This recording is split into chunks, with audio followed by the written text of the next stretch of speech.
Temeca Wilson, Director of Maternal Infant Health for March of Dimes, South Carolina.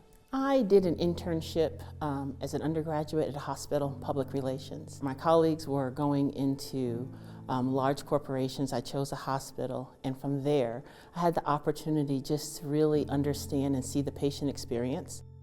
I've always been in healthcare and mostly large academic medical centers that transition to specifically working on women's health service lines, which just kind of naturally progressed into working with March of Dimes in maternal health.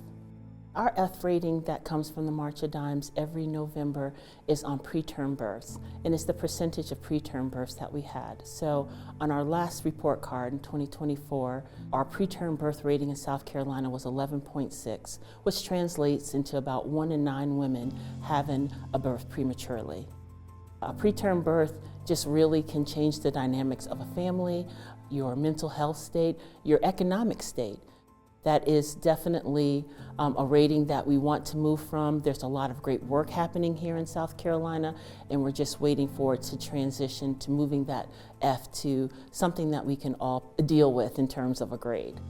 You know, here in South Carolina, our chronic health conditions really impede the outcomes that we have or influence the outcomes that moms are having with babies. Before and during pregnancy, hypertension, diabetes, and an unhealthy weight at the time of pregnancy really changes an outcome and has a great effect. Here in South Carolina, our women are considered in the high vulnerability index of all of those issues, which can drive or lead to the preterm births and the inflated preterm births that we are having here.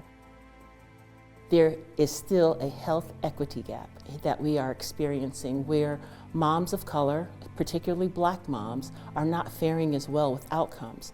Their maternal mortality is higher, their babies being born preterm are higher, and that is definitely something that we have to work on.